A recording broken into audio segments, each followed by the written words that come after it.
Alex, what would be the number one thing someone could do today in terms of supplementation or their general recovery that it's going to help them with strength training? I think the first thing is actually super simple, and that's the traditional creatines, but understanding why you're taking that creatine monohydrate. So this conversation is going to build as we talk longer throughout this podcast. But I think just the basic creatine monohydrate is so impactful that people forget. And the two biggest things, the reason why I like it for a lot of strength athletes and really all athletes in general, is number one, just the sheer action on ATP, driver and production. And number two, the ability to properly manage glucose. So if you're looking at making sure glucose is utilized properly in like an intra-workout setting, and remember what we're doing intra-workout, heart rate's high, blood pressure is high, ventilation, you're breathing, you're hypoxic.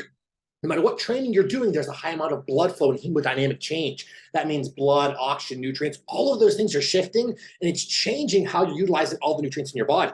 On top of what? Creatine. So I'm a really big fan of actually having creatine intra-workout for a lot of people, because you can drive up that glycolytic process a little bit harder and get glucose to working muscle just a little bit more efficiently. And that just potentiates the ATP equation as well. So first thing right now, everyone's taking what, 5 grams of creatine, 10 grams of creatine, whatever. By the way, you can work that up super high. Like my marathon runners, people at like the Olympic level and things of that nature, they're at like 50, 60 grams as long as their gut can tolerate it. They can take a lot of creatine and not have any issues, again, water tested, things like that. Again, your gut has to obviously accommodate. That's not everyone. You have to try different forms, all that good stuff. But that's something today that everyone can go home and say, you know what, I'm going to put my creatine intra-workout today. I'm going to go, maybe if I'm a female, I'm starting off with 1 gram, then I'll go to 2 and 3 and 4 and 5, and just see what you can work up to and where's that bell curve response, because everything's going to help you to a certain point. So is it 5 grams is going to be awesome and you get to 10 as a female and you go and don't see any extra, so you just go back to 5? Or are you a male and you work up to 10, you see more ATP recovery, you feel better during the workout, go to 15, you feel just as good, go to 20, you feel better than 25, you just, get the creatine poops, run to the bathroom, and it just comes out like all liquid. It's a very specific creatine poop. And then you go back, so today that's the first actionable thing I think anyone can do. And Alex, in terms of taking that intra workout, what are you seeing as the main difference there? Is it that you're improving that kind of nutrient shuttling, or is it just that it's a handy time to take it and you're already making up a protein jig or whatever to have as you're training? Yeah, so I probably should have prefaced it with that. In my paradigm, almost all of my athletes are pretty much having some kind of an intra-workout shake. Because what I said before, that time, that autonomic shifting that occurs during a workout when you're having a high amount of myotrauma, the pH of your cells are changing. Neurologically, it's lighting up like you're having sex. During sexual intercourse, every cortical region of your brain is activated to some degree. Almost to the same extent, it's the same thing with weight training. So all of these things are going on that, to me, that's like the opportune time to take something. So if it's essential amino acids, if it's hydrolyzed whey, if it's some kind of a high molecular weight carbohydrate, or if you don't get the gut issues with dextrose, you can take that. The creatines, if there's like sodium bicarb in there for buffering pH, like there's a lot of different things you can put in there. So I prefer to have it in there because of the autonomic environment you're in. There's no other time of the day whenever your blood pressure is that high, your heart rate's that high, you're hypoxic, blood volume and distribution's changing. It's very specific, and it really is. It's a very cool time to just do cool stuff. And what should someone be looking for if we're getting to that critical mass of creatine? So what are we looking for in our strength training specifically, maybe? In terms of like max creatine dosage, or? Yeah. Like how do you know you're getting something from that creatine? Like, would it be supremely noticeable session per session, or is it kind of at the end of a training block, you're 2% higher than you would be, kind of thing? You should be noticing it from a biofeedback standpoint every session. Okay. So it takes a little bit depending on who you're talking to, because certain people are very in tune. They could tell you, you know what, resting heart rate's probably high, check it, it's like 90, it's normally 70. Other people may never notice their heart rate going that high. So depending on the athlete specifically, try and focus on biofeedback. So if you are that person who's very in tune with your body, you should notice the changes session to session. It should be that immediate of an effect, or all of a sudden you got an extra rep when you're only hitting a double, now you hit a triple. Or you can do an extra set of a single, or those little things and markers like that. Another big one too is your intra-set recovery. So that's really where parasympathetic beta oxidation comes in. The recycling of energy in between your actually working sets, that's all reliant on that parasympathetic system. So creatine intra-workout can kind of not really mask that, but it can kind of facilitate that process and proper utilization of fatty acids because of how it's functioning with glucose as well. So how you recover in between sets, your total amount of volume you can handle, all that kind of fun stuff should be changing. But if you're that person who you're just like, I just take whatever at the end of the block, I'll see if it works. Like you really are not that tuned with your body, which is maybe, you know, a good amount of people. Just give it a whole training cycle. Give it whatever your micro, meso, whatever it is, give it that time and see if it was better than before, any noticeable changes. If you don't notice any different, just go back to where you were. And are we doing the same on off days? Usually with creatine monohydrate, because most of my athletes work out so frequently, it's usually not even needed on rest days, but it's not going to hurt you. It's still going to have the same kind of creatine-based actions anyway. So if you're taking it for an extended period of time, those stores are pretty much going to be saturated. So if you're training 3-4 times per week, that's usually the minimum amount. If you're training more than that, you definitely don't need it on rest days, but it's also not going to hurt you. So let's say you start off your rest day. In this paradigm, let's say maybe you're having more nitrogen glucose for the first couple meals of the day and more kind of fatty protein meals for the second half of the day. In that scenario, start off your day with good glucose metabolism. Get that actual amylin C-peptide process going a little bit faster and have creatine with your first meal of the day to potentiate how you utilize glucose for the rest of the day. So by the time you get to those fattier meals, you clear that food from adipocytes and you're getting more precise recovery. So you're waking up the next day and you're getting a little bit more autonomically flexible going back to the rest periods. So during the rest periods, you could do what? Use fat as fuel so you can actually recover a little bit faster. So we set up the training actually by setting up the rest days right for strength athletes and people like that. It's a very interesting way of thinking about your rest days where you're essentially just prepping yourself to be better at utilizing nutrients rather than pretty much, right? Yeah, most people on their rest days, it's just like, oh, if I'm trying to lose a bit of weight, I'll eat a bit less, or if not, I'm just going to recover and get back to training tomorrow. It's very interesting. Alex, one thing you talked about there, and I think as we're talking about intra-workout carbs or intra-workout supplementation, is that kind of gut effect. So we talked about dextrose, take it at the same time as creatine. It's definitely something we come across quite often when you're talking about this kind of stuff, is people getting some sort of irritation in the gut or it doesn't feel great. Is there any advice you'd have around that kind of intra-workout supplementation, whether it's the volume of stuff they take or the relative concentrations that would help with that? There's a lot there. So first of all, we'll start kind of top down. First thing we'll say amino acids. So let's just say there's essential amino acids in there or hydrolyzed whey. Essential amino acids by themselves are bitter. They taste terrible. No one likes them. So usually if you add a good tasting carbohydrate, sometimes it's not enough. So sometimes adding the bulk essential amino acids, maybe not the best route to go, you know, maybe buying an actual blended product because they can actually overcome that flavoring profile very, very well in testing. So sometimes if you just buy a bulk product that has your EAAs and some kind of carbohydrate in there, you can get over that so you don't have those gut-based issues and reactions.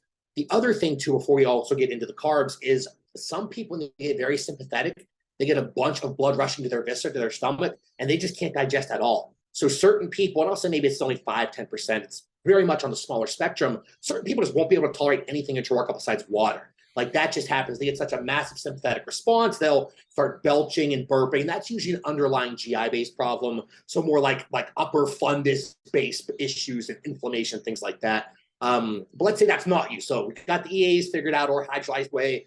Hydro whey intra, like 5 or 10 grams of protein is usually enough, but it can be kind of gross. Like, I don't know if you guys have ever done that before. Like, it's okay, but just the flavor of having a hydrolyzed whey during the workout is just repulsive to me. So I don't like it at all, but you can do it. Works perfectly fine. We got those out of the way, got our nitrogens out of the way, and the backbone of everything, right? That is driving down proteolysis. That's making sure that that workout period, we are not digging a huge ditch, which we can't get out of, just a little bit so we can create adaptation, because it's all just stress response adaptation at the end of the day. Moving into the carbohydrate side of things, usually dextrose is going to sit and just kind of ferment in people's stomachs when they're having it intra-workout, but not everyone. That's the traditional like Gatorade powders and things like that. I'm sure you guys have talked this many times before. I actually have not listened to your podcast, so I'm sorry.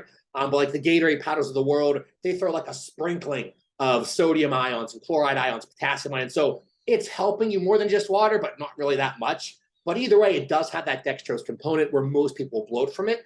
If that's you, look into other products that have a higher molecular weight, because it increases gastric motility. So it will just go straight through your system into the bloodstream. You'll not have much of a gut-based interaction as much as like a dextrose would. So something like a highly reduced dextrin, carb 10, carbolin, there's a lot of ones out there, even waxy maize starch, excuse me. And people like to favor one or the other for this reason or that reason. They all work pretty much the same, but individually they will change. So I may respond very well to this, you may respond very well to that. So if one doesn't work, try the next one. There's a bunch of different options out there. If someone can just tolerate dextrose, then it's going to be no inferior or superior to any other source out there. It's more what's it doing to your digestive tract. And in terms of the creatines, usually most people don't have a gut-based reaction with creatine monohydrate. If not, you could try some of the other, what's it called, like the crealkalines and things like that, the different alkalinity-based formulas, and that usually solves it pretty well. Usually people don't have issues with that. And then I talked also well about the like sodium bicarbonate and things like that to kind of buffer pH. That can also be taken in a pre-workout setting. Same thing with like a Pico-2. If you're having more of like a glycolytic block, there's a lot of cool things you can bring in there, either, peri-workout, pre, intra, or post peri-workout. So how would this kind of intra-workout look? So we've got our kind of nitrogen-based substances, or we've got our kind of primary protein-based, we've got our carbs and creatine. And if we've got someone on the strength side of things, would it differ much for someone maybe grappling, jiu-jitsu, wrestling, maybe a field sport? Does it look a whole lot different, or is it largely the same kind of intra-workout? It's largely the same, but only specific because of what they're lacking. So if you look at a bodybuilder compared to a powerlifter, compared to a strongman, an MMA fighter, a football player, you just name things, there's always going to be a degree of damage. There's always going to be a degree of neuromuscular junction firing. There's always going to be a degree of overall neuromuscular action happening. So we understand that. We kind of look at the training. So are you going through a glycolytic block as a bodybuilder? Are you doing more alactic work as a powerlifter coming into a competition? Are you, again, in the Olympic lifting-based world, and maybe you're having a blending depending on the micro you're in or whatever? So it's more so based on what you're training, how you're training, what you're lacking. So let's say that you, for example, like let's say when you guys just cannot recover in between your sets. Maybe you're just sitting there, you're just gasping for air. Maybe you ate extra cookies, put on extra 10 pounds of fat, and all of a sudden that rest period is just terrible. You got very improficient at parasympathetic beta oxidation, and you can't recover in between sets. That could be a good time to maybe bring in some Pico-2 pre-workout, 500 milligrams a gram, something like that, to actually drive up hypoxia-inducible factors. So you can do what? Utilize oxygen better. What else could you maybe bring in? Maybe we bring in the creatines during the workout. So again, we're recovering intraset a little bit faster. Maybe we are also doing something along the lines of something we'll talk about a little bit later on with like a Celank or a C-Max. So other different products that can come in to potentiate the workout that aren't necessarily the high tier androgens or growth hormones, but the nootropics or other kind of technical PEDs that maybe are or are not on the WADA banned list. What do you say to the argument that dietary creatine is more than sufficient for the benefits of creatine? So a lot of times people will say maybe chicken or steak is more than adequate for the amount of creatine you need for training. So yes, but no. Yes, meaning it is awesome. I love using food as our healing source. That's what it should be, right? We should have our variety of different kinds of proteins and fats and carbohydrates. We should have our fruits and our vegetables. Like all of these things have different substances and micronutrients in them that we need. Like I love having cashews for a lot of people. The adiponectin change you can get and the change in insulin sensitivity is massive. Like that's so cool, right? We can eat a food and elicit a change. We can have watermelon on a daily basis, get that nitric oxide change in a low resting heart rate environment. You can actually get a good amount of low hemodynamic change. So if you're someone who has blood pressure problems, maybe have some extra watermelon. Like it's nominal compared to what you get from a citrulline malate product if you're getting it with a scooper, but it's that chronic background. It's what it's actually associated with in there. It's not just citrulline malate, it's all of these other micronutrients in there. So I love that as the baseline of thinking, but then you got to remember, take a step back, and what are we? We are athletes. Are we training like most people? No. So even though we are eating like most humans should, which is high quality, again, at least 90% of the time, we're all humans. I had cake and pizza and donuts over the weekend. I'm a human. I'm going to do that, But as long as we're having that food the majority of the time, we still be kind of topping off our stores, if you want to say it that way, because as an athlete, again, we're just unlike any other creature out there. So we kind of have this world where we have normal people, general population, we have dysfunctional general population, we have natural athletes, and then we have enhanced athletes. Those are all completely different spectrums of humans when you look at them from a biological perspective in terms of what they're doing. Just look again, because I love using the autonomics.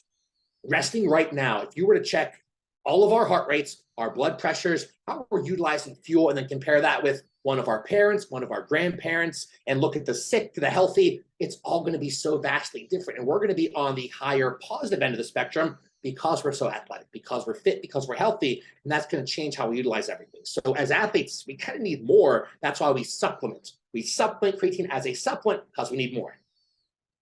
Alex, kind of maybe the last thing on creatine, but sometimes, and it seems to happen in the female population, is that we experience some negative side effects. So some females report hair loss, and obviously in the sports science community, it's generally creatine is quoted as like the most studied and the safest supplement, and not to obviously fearmonger creatine. But do you think there's any kind of foundation in those thoughts?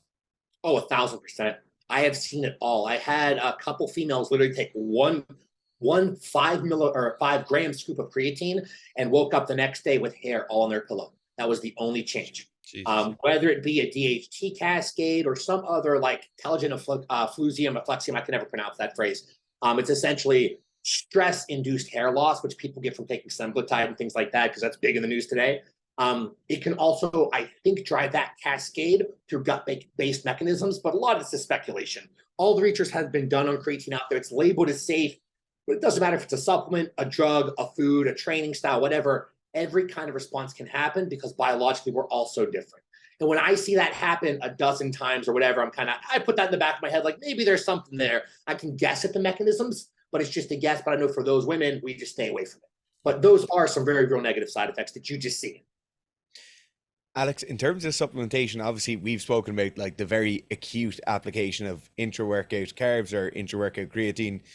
You mentioned there something about the kind of chronic habits we might have, or before you're going to sleep, you might take certain things, or during the day or during certain cascades you're looking to take.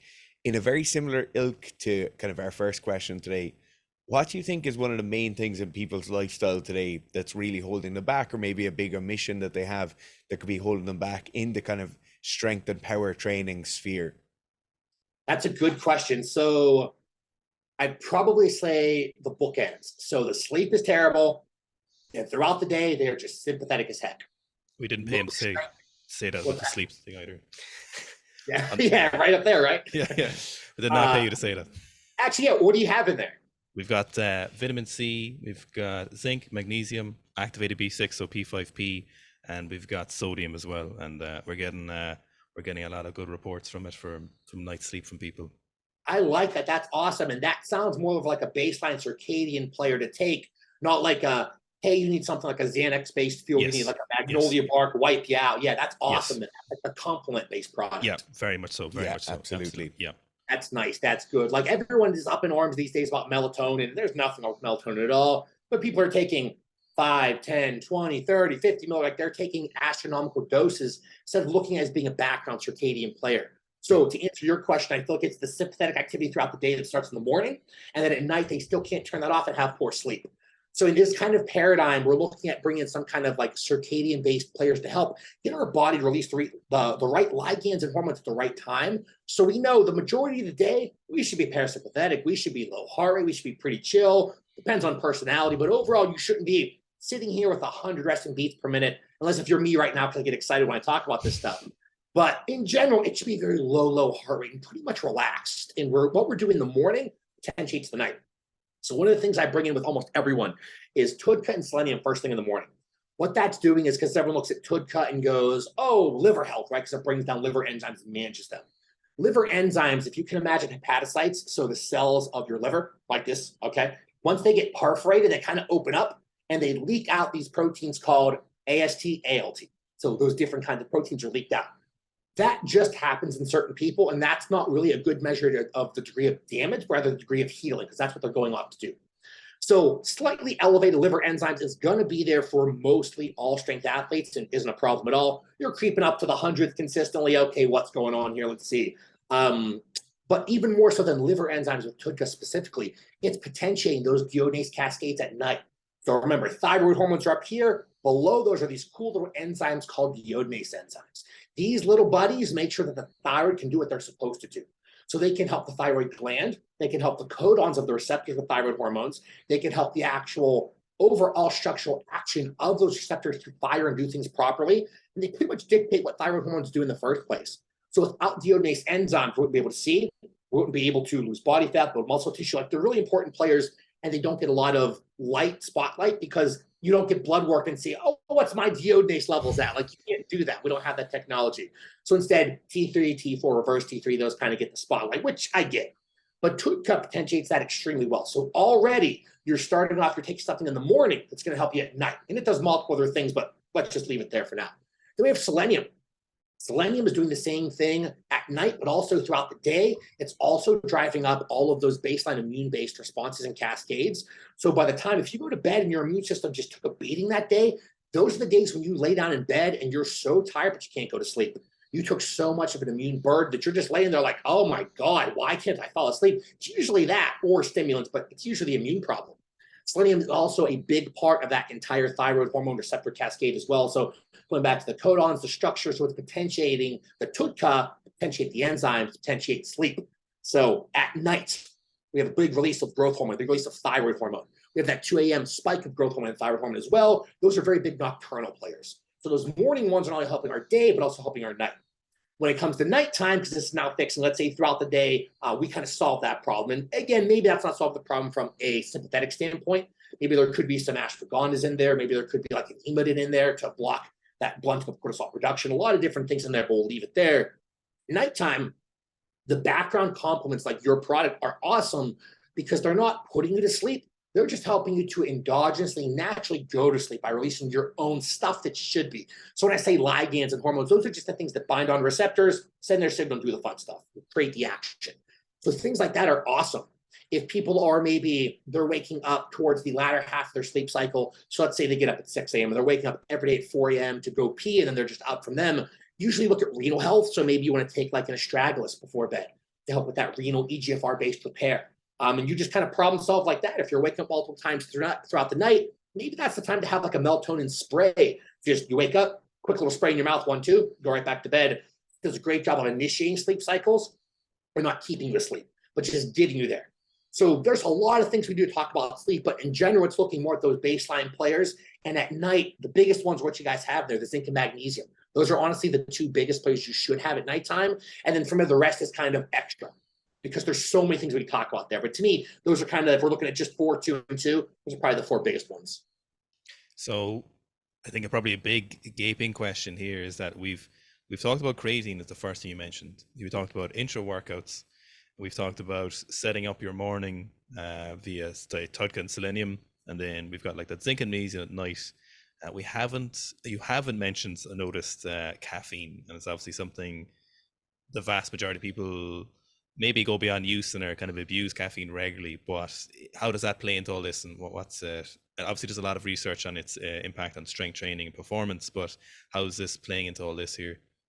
Yep. So like I said before, everything is awesome. There is no bad, but there's use and there's abuse. So caffeine, usually in the nootropic community, I've realized, because I work with a lot of people that are whatever, higher tier, what do they call, biohackers or influencers. I don't know the terms these days. I'm very out of it from only being 30 years old.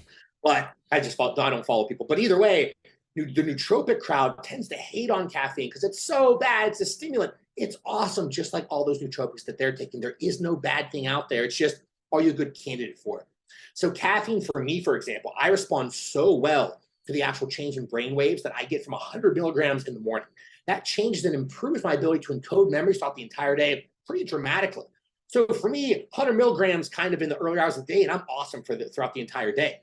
No matter what, any kind of stimulant, we're trying to keep it at the earlier half of the day or kind of midday, only because we're trying to not impede sleep cycles.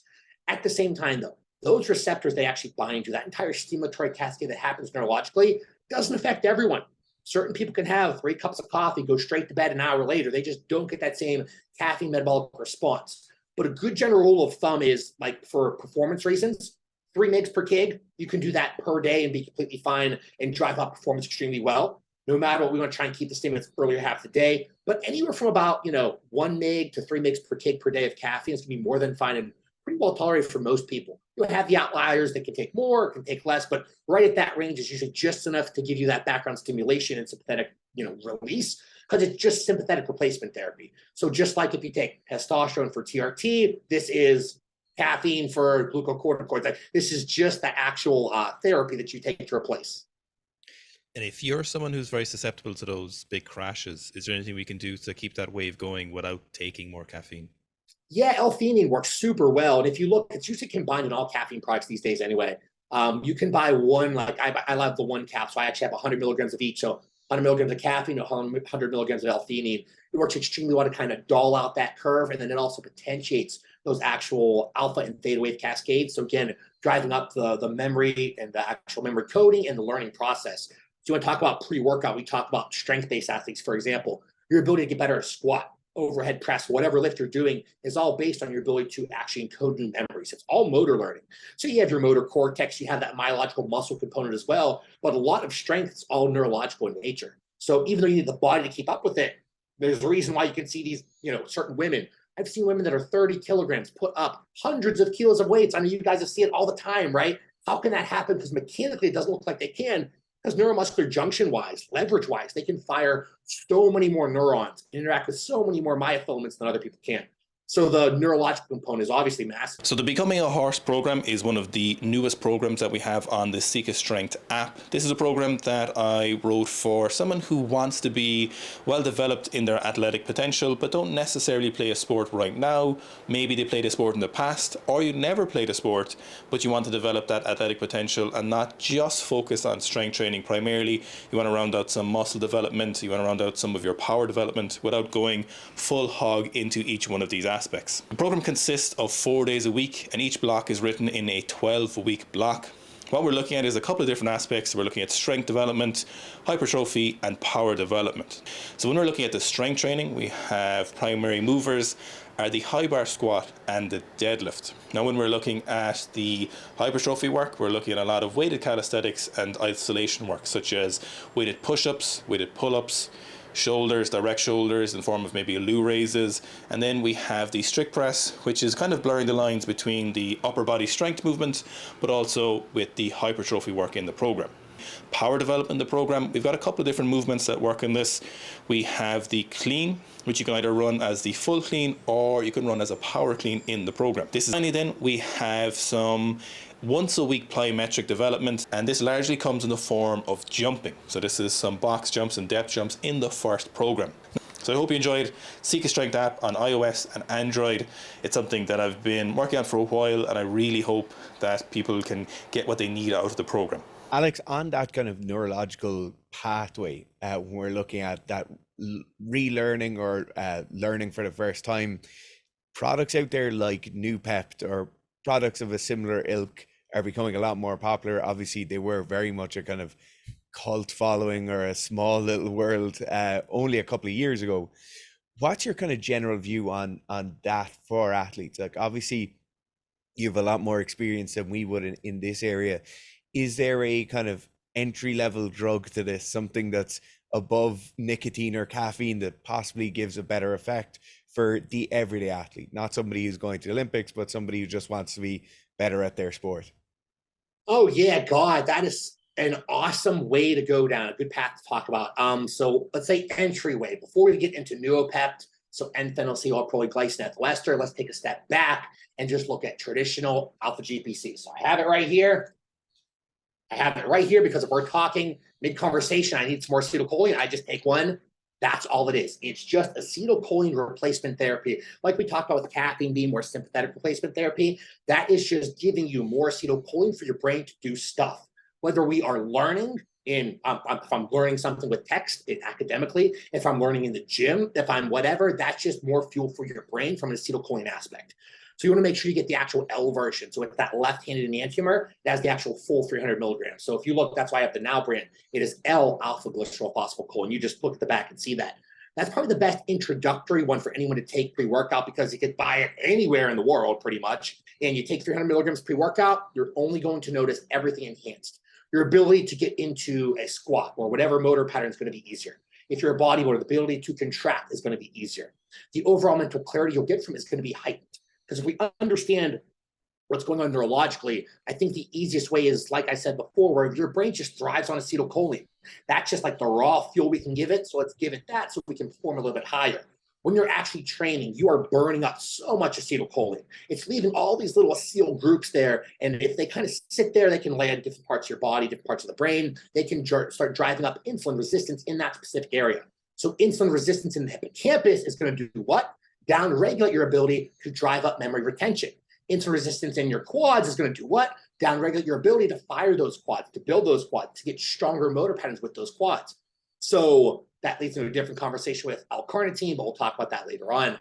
Alpha GPC is probably the easiest one for most people to get into. And then from there, you kind of graduate to maybe the Neuropeps, maybe, like you said, the nicotines, maybe the C-Maxes, the Cellings. There's a ton of ones out there.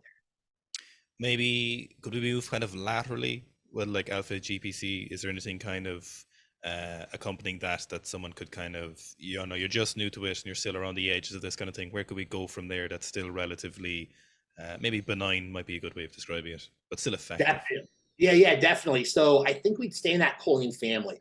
So if you kind of think like choline up here, we go downstream, we have CDP choline, then we go into phosphacetylcholine. Over here, we have all the ethynylamine. So phosphacetylethylamine, phosphacetylcholine. And what we're trying to do is obviously potentiate that entire cascade as a whole, as well as bring blood flow and hemodynamic improvements to the brain. So something like an acetyl L-carnitine orally can do a very good job of bringing more blood flow to the brain, still donating some kind of an acetylcholine-based cascade. If we look at that phosphacetylcholine, that can also do the same thing, but it releases acetylcholine from neurons, whereas the alpha GPC is just giving you the raw additional constituents of acetylcholine, basically. From there, the other phosphacetylethylamines, we actually won't talk about those for today. But then if you go down the line and look at other players, like, I have one here. I got so many things over here. I have mycoplasma pregnenolone. I got amoxapine, pine bark. I think I don't have it here. The CDP choline. That is going to release acetylcholine levels as well as things like dopamine, serotonin, norepi. So you can kind of say, okay, let's just take alpha GPC first, everyday pre-workout. No problem with that at all. Maybe work that up from 300 maybe to 600 milligrams on like a heavier session. So maybe on the easier days, only 300 milligrams, harder days, about 600 milligrams. That's your baseline. Then from there, as you're kind of going, but you're the person who gets very tired, neurologically trashed after a workout, maybe that's you need some acetyl L-carnitine to just donate more methyl group to that process and to bring in more blood flow to the brain to recover a little bit faster. So that donation of methyl groups drives up that acetylcholine synthetic process as well. So we're using a different product to get choline from a different way. And then maybe in the background, after you do that for a while, you're like, okay, cool. I know how to potentiate my workout with the alpha GPC. I know how to recover from my workout with the acetyl L-carnitine. Then maybe throughout your day, like it work. Maybe work's very important to you. It's awesome for me. It's one of my favorite things to do. So I really care about how I perform with my work. In this world, maybe a phosphacetylcholine will come in just to release a little bit more additional acetylcholine from your neurons themselves. So you can stagger things basically when you need them. If people are getting that brain fog that everyone's very well known for having these days in 2023, then if you see an acetylcholine problem, it's either a debt problem or overstimulation problem. You can fix it through one of those three ways. But I'd probably say those are probably your three best bets laterally in that conversation. So I actually have two particular things I want to ask about this before we move on. The first, let's say you're sitting at your desk. How much cocaine is too much cocaine? You're sitting at your desk, you know, you've been looking at Excel for 4 hours. Are you reaching for caffeine first, or are you reaching for alpha GPC first? And it's like, what's the alpha GPC right away? Okay. So anytime you have those repetitive tasks that you're just doing over and over and over again, hence why I have it right here, why I have so much stuff right here, is because as I'm doing emails for check-ins, as I'm doing podcasts, as I'm doing whatever, I always want to be superhuman. I always want to be 1,000%, whatever arbitrary number. So we'll be talking. I might put stuff in my mouth in 5 minutes if I need it. Like I have them all right there. That would be your alpha GPC. Okay. One other thing you mentioned as well is acetyl L-carnitine. Do you have any concerns about the increase in TMO, or do you think that's overblown? Do you think that's relevant to the issue? Not overblown, but where are those actual carnitine proteins going? So I think that's where everyone kind of mistakes everything, because this comes up all the time too if you talk about injectable carnitine or really any kind of carnitine-based product. If you look at that cascade and what happens in the gut with TMAO and all of those carnitine-based metabolic steps that occur, it's happening when there's an overabundance of carnitine in the gut, right? So that makes sense. We take, let's say, acetyl L-carnitine, buy a pill, you swallow, it's in the gut, right? That dissolution-based process that happens kinetically changes. So I'm doing this because those carnitine proteins don't just stay in your gut. If they did that, you just have the carnitine poops, but they're different from the creatine poops. but it'd just sit there, right? It would just cause those TMAO-based issues, but instead it's doing this. It's dispersing throughout. It's going to your neurological tissue. It's going to your biceps, your calves, your forearms. Those carnitine proteins are being spread everywhere. So for an athlete taking carnitine, those carnitine proteins are going everywhere you need them, not where you don't need them. If you're maybe a general population person, maybe lower on the muscle mass spectrum, maybe dysfunctional, then most definitely those will contribute to more problems because they're not utilizing the carnitine proteins properly, and they're just sitting in the gut, and they are causing those problems. Okay, so just a real quick recap, because we've covered a lot before we go maybe into the grayer areas of things. So we've got our creatine as kind of our first go-to of any of this stuff. We've got our intra-workout, so that's EAAs, creatine in that air. We've got some source of carbohydrates. Then we've got our selenium, we've got our Tautka in the morning, and then we've also got Sika sleep in the evening, or some other zinc magnesium. But of course, Sika sleep for sure. Exactly. That's what I use. then we move on next, and we're still in our very much kind of white area, I'll call it. We've got our alpha GPC, we've got our orally administered L-Carnitine or acetyl L-Carnitine, and then we're phosphatidylcholine. Yeah, phosphatidylcholine. Anything we're missing there before we kind of shift over a bit? We cross a little line, you might say, the proverbial line. Is there anything you're like a big player there that's kind of obvious that you'd want to bring in? No, just because there's so many. Okay. There are options naturally to fix everything.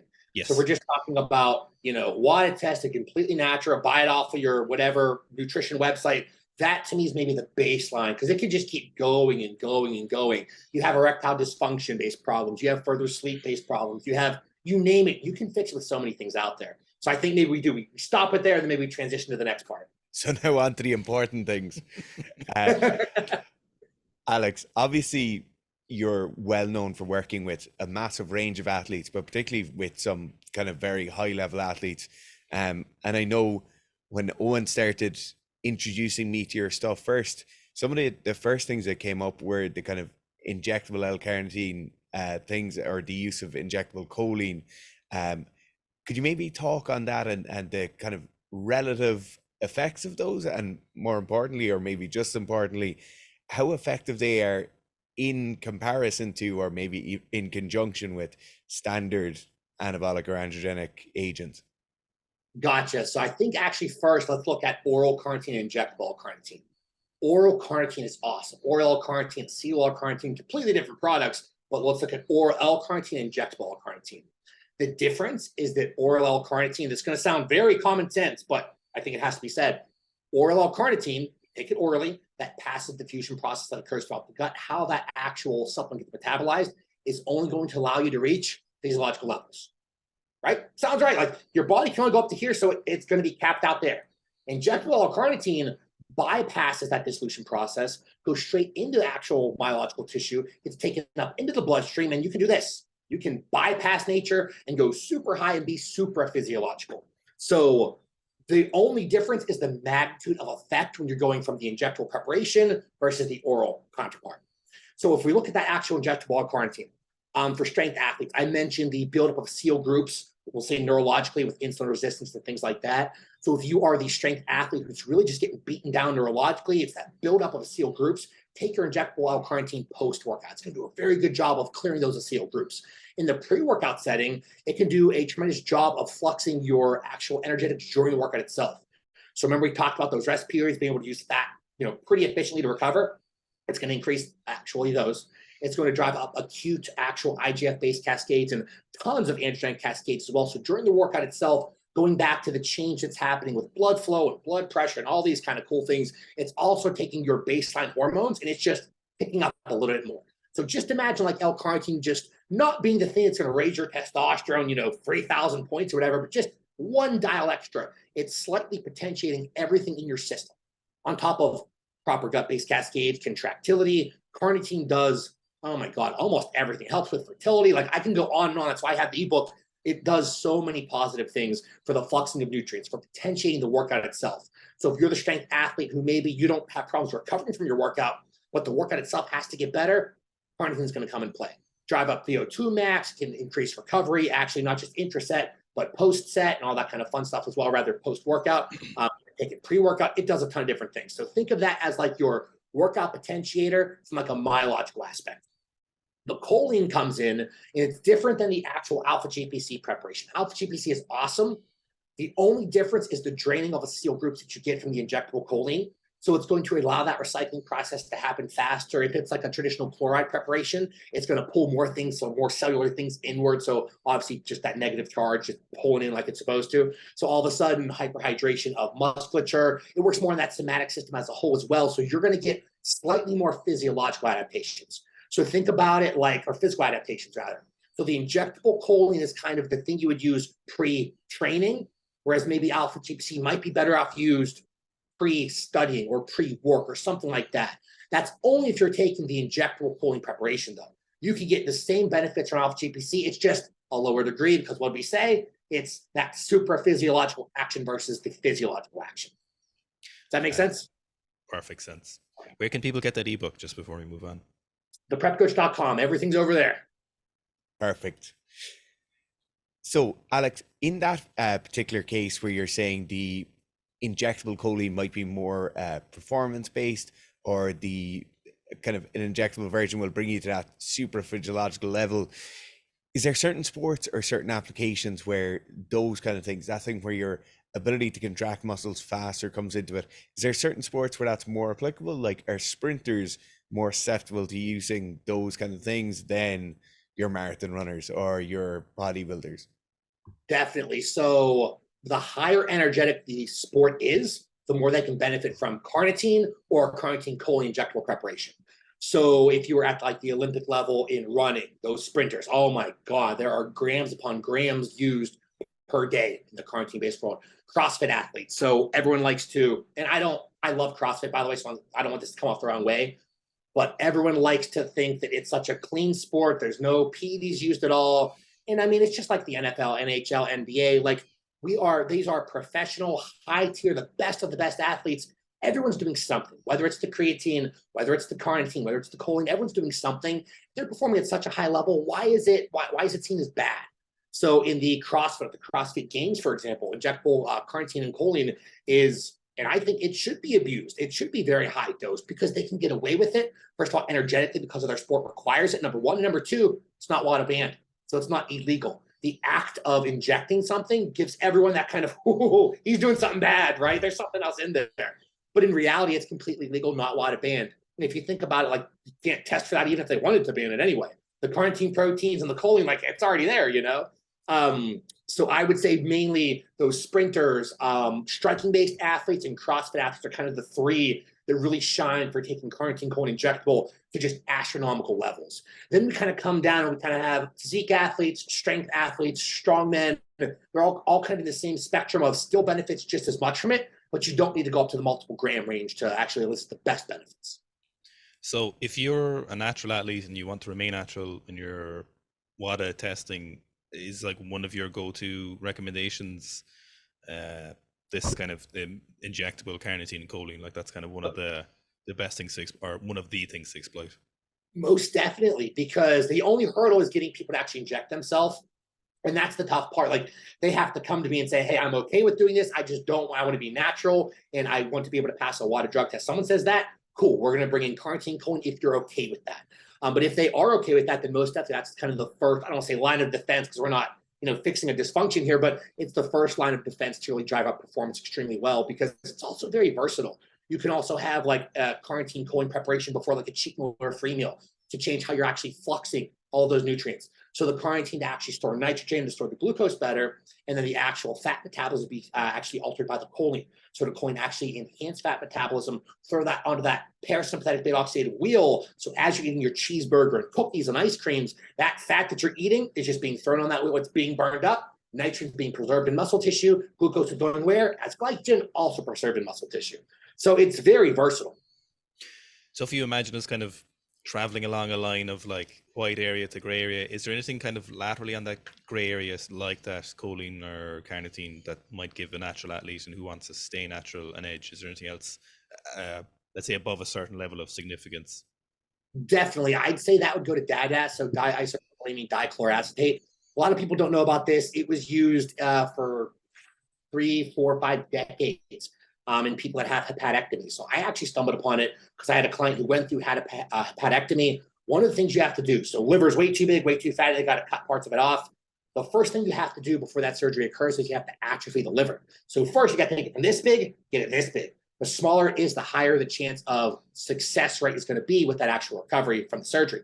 So first thing you have to do is that the recovery is actually very dependent on a couple different things, but one of those is that pyruvate to acetyl-CoA process. So this is, I'm getting to DADA. If we look at glycolysis, so something every strength athlete, every athlete out there is doing anyway just by training, it's getting glucose, glucose 6-phosphate, fructose 6-phosphate, fructose 1,6-bisphosphate, all the way down to phosphatidylpyruvate and pyruvate. From there, pyruvate then goes to the side step and goes through this process to get acetyl-CoA. Acetyl-CoA goes through the Krebs cycle, gives us some NADH, some FADHs, and ultimately gives us what? ATP. That's how we generate energy. The better you can get at that process, the better, the more muscle you can build, the more poundage you can lift, just the better you're going to be as an athlete. If you go back and look at that pyruvate to acetyl-CoA process, okay, right in the middle, there's that pyruvate dehydrogenase enzyme. What diisopropylamine dichloroacetate does is it comes in and it inhibits an inhibitor on that process. So imagine being able to convert as much pyruvate as you have to acetyl-CoA. That means unlimited energy. It literally does. So you can just keep churning and churning. The negative here, and this is why I was kind of hesitant to say it, is because people get hurt with that all the time. So let's say that you are going for a double, and all of a sudden you can do it for a triple, but you feel really good. You go for 4, 5, 6, 7, all of a sudden you tear your quad because you didn't anticipate just how strong this product could be. So DADA works extremely well. It is obviously not WADA banned because I don't even think they can test for it. No, they probably can't test for it. Even if they wanted to, they don't even know about it, even though I've introduced it to the Olympics for a while now. It's one of those things next to carnitine. Yeah, in the gymnastic world, I worked with a lot of gymnastic-based athletes. But story for a different day. But so it's that significant that you're cautious of the administration because you're getting such profound benefits and it's not WADA banned, for example. Exactly. Yeah. So completely legal to buy, completely legal to take. You do have to inject it. So maybe you have to get over that hurdle. It's not WADA banned, but it is something that works so well for most people. And you have to play with the dose. That's the only, there's two negatives. One, the non-responder response is very low, which is cool, but there's still non-responders out there to get nothing out of it. So that's number one, not too bad. Number two, the dose just can be everywhere to get the actual response we're trying to elicit. It could be anywhere from like 25 milligrams all the way up to like, a couple of hundreds of milligrams. So it does take a little bit to get used to and take some trial and error. But once you kind of find your sweet spot, that's kind of your go-to on competition day. Alex, one thing you've mentioned a few times now today is finding that sweet spot, or that your dosage for X, Y, or Z mightn't necessarily be the kind of standard recommended dose.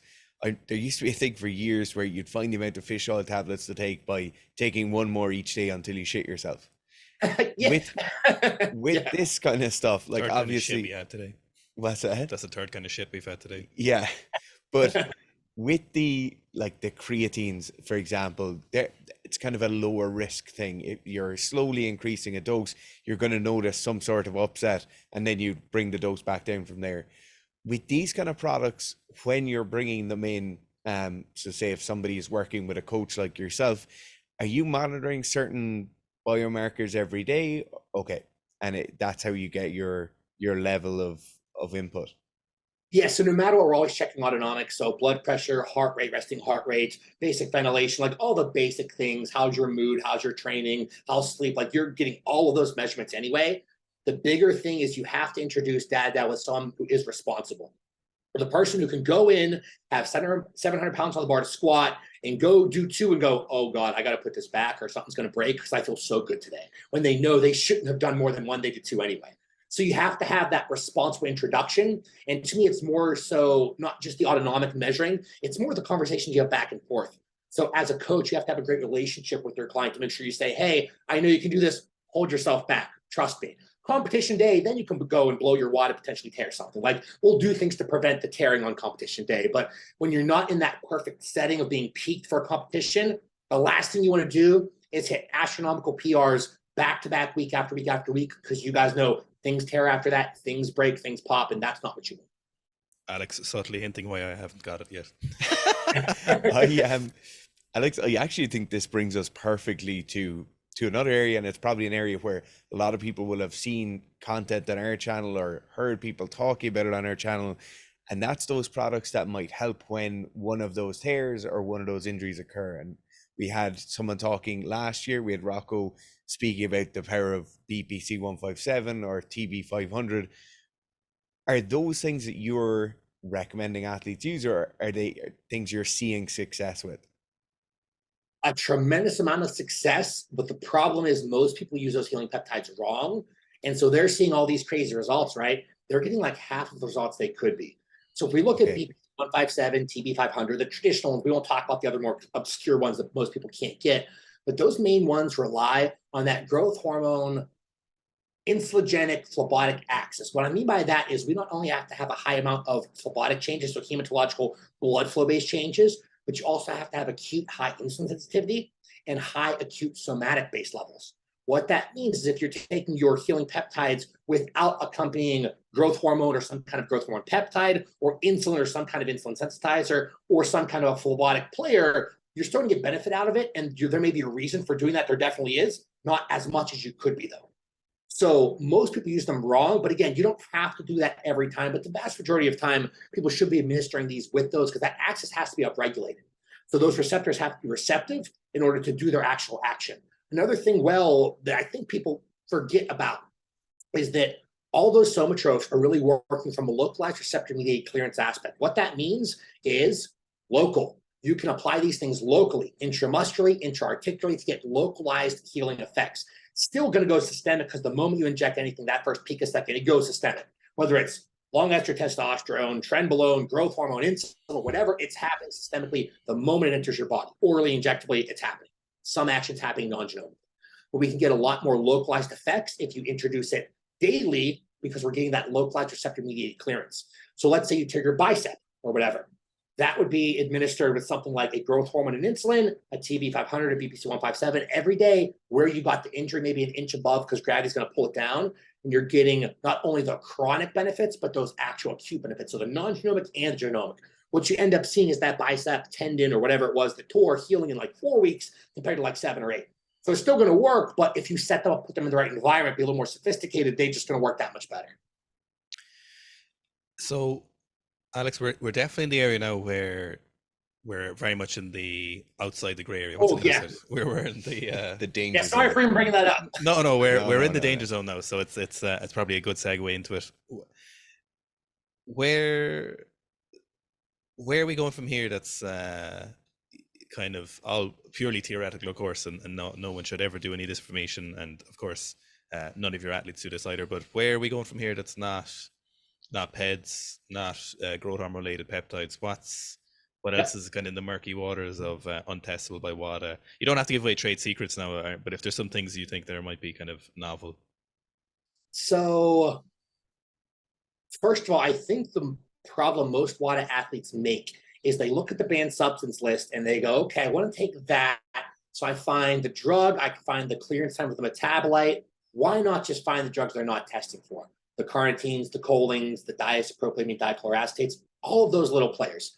But since we are kind of in this gray area as well, we'll look at like the Cmax and the Cellings and things like that, where it's kind of in between both worlds, but not really, you know? What we're looking at here is more of the improvement in motor learning and the actual reduction in anxiety cascades.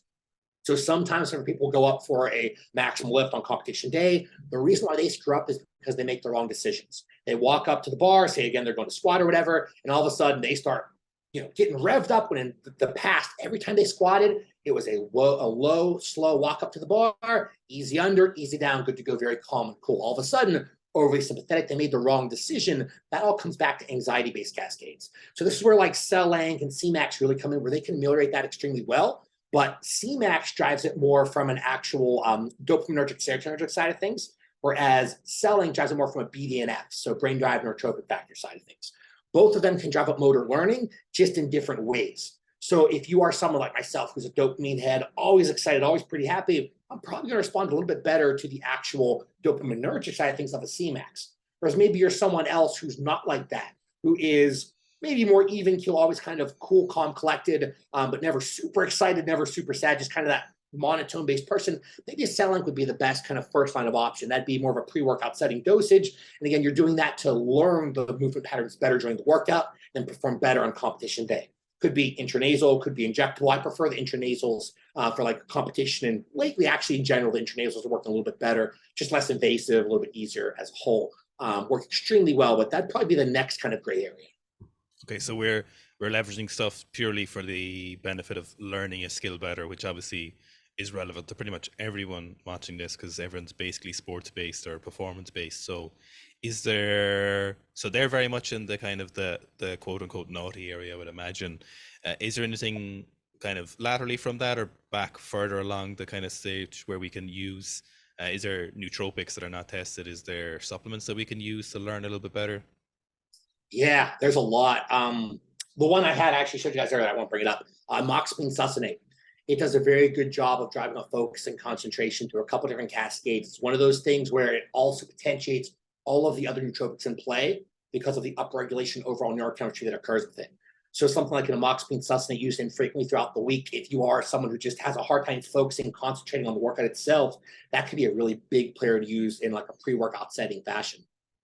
Okay. I think that's a really interesting thing, actually, is that a lot of people will think about their kind of drive or their overall arousal going into a session. They'll think about how well they can recover. They'll think about their energy they have. Very rarely do they think about how well they concentrate throughout the entire session. And it's something that comes up. That's everything, right? 100%. It comes up all the time with athletes where, like, oh, by the time I got to the accessories, you know, that this happened and this happened. Whereas, in fact, a lot of the time it is just that concentration lapse. If people are finding that happening, Alex, and maybe they're leveraging some of the things we spoke about, do you think that in that case it's a timing issue, or do you see it being a timing thing where possibly they took their caffeine too late or too early, or maybe they were using something that kind of, for want of a better term, wore off, or the effects wore down as they were going?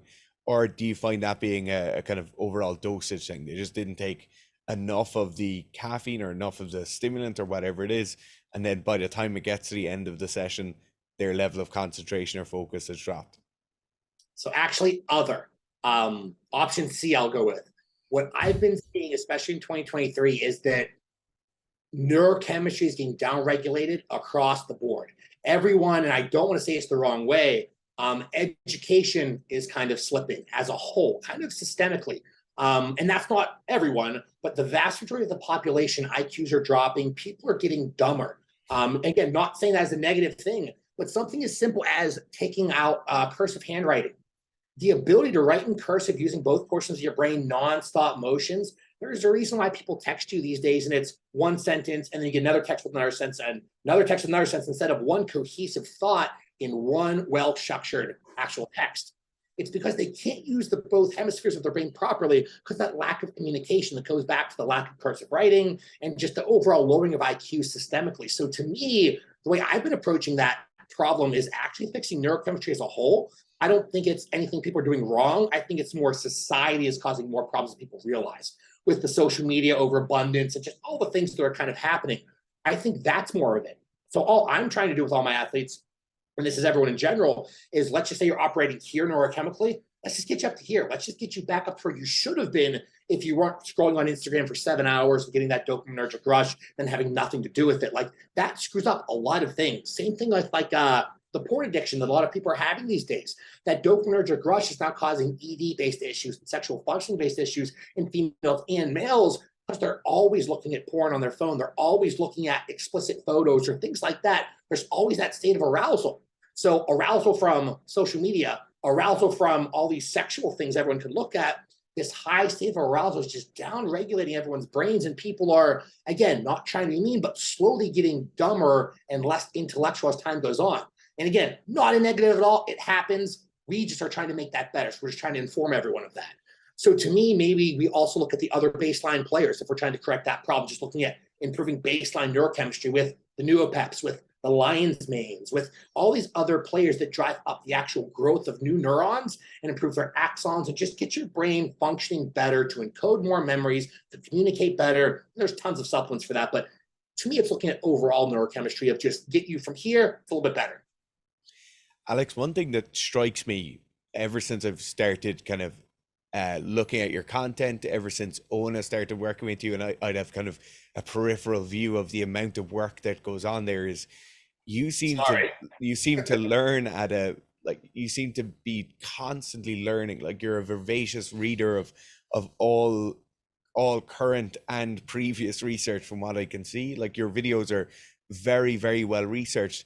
Obviously you have structure with your own neurochemical supplementation, but is there other things you bring into that? Is there a system of learning you use? Is there a note-taking method you use? I know a project, he has separate notebooks, and all the separate notebooks are for different things. Could you maybe speak to that for a little bit? Yeah, so the way that I really learned, it took me a while to figure this out. As of the past year, I almost have a completely photographic memory, which, going back to high school and stuff, like, I was the dumb kid. I got B's and C's. I never tried. Like, I was never just a smart guy. I don't get things. I have to read things. Even to this day, well, maybe not now, but maybe a year or so ago, I started to read things like 50, 60, 70 times, like a ton of times, to remember these things. And then I found out how I learn. And that's being able to visualize. And it sounds super common sense, but if you can't visualize it, how are you going to remember it? So the same kind of thing with your squatting patterns and all the lifting based things. If you can't really see it happening and close your eyes and say, oh, I know exactly what it looks like, how it feels, how are you going to remember it? So I specifically learned by, I have a whiteboard right there. I can write it on my whiteboard on a certain way or in a certain color. I'll take a picture of that. I'll put it on a folder on my desktop, and I will almost be able to remember it forever.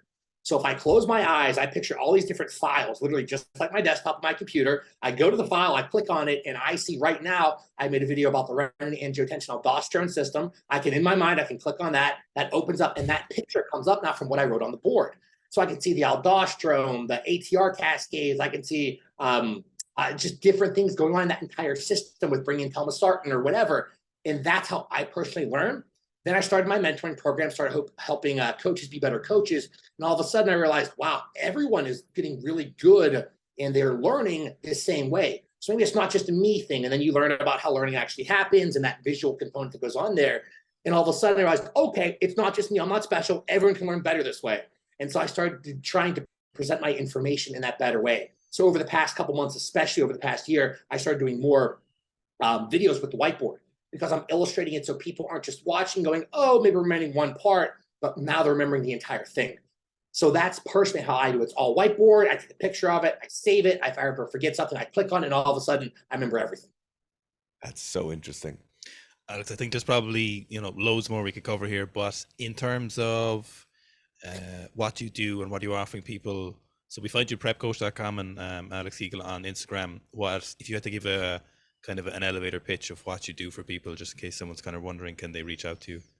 Yep. I fix biology. If you have a biological problem, I fix it. Whether you're a professional athlete trying to improve your sprinting time, whether you are the football player on the line, whether you are a professional bodybuilder, strongman, whatever, all the way to the general population person who just wants abs, trying to lose some fat, to the person who's getting a hepatectomy, to the person who's going in their transitional therapies, going from male to female. I literally have had interactions with almost everyone multiple different times, and I keep all those cases on the files on my computer. So if I ever forget anything, I can go back, and for the future clients, oh, I've seen this 25 times before. Click on that. Oh, that was the connection. We can solve your problem 10 times faster.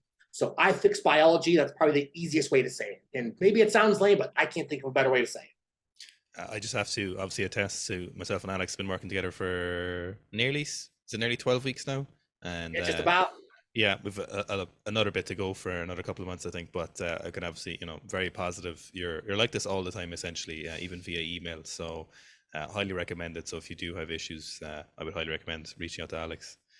You like all the exclamation points and smiley faces? I like it all. I'm here for it. I'm imagining you saying it as a person. So good. Yeah, it's so funny because I feel like I'm the least professional person out there, because everyone that I talk to, usually, like if they're inquiring for the first time, they don't know me, it's Alex, comma, new paragraph, thanks for your time, comma, like everything's perfectly structured. And I reply with like 37 smiley faces and XOXO or whatever, Yeah, you got your personality does come across for sure, and it is undoubtedly a great service.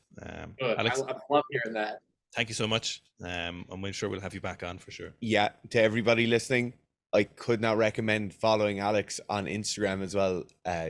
Very, very insightful and incredibly informative videos. So Thanks very much for your time, Alex. My pleasure, guys. Whenever you want to do this again, I'll come back.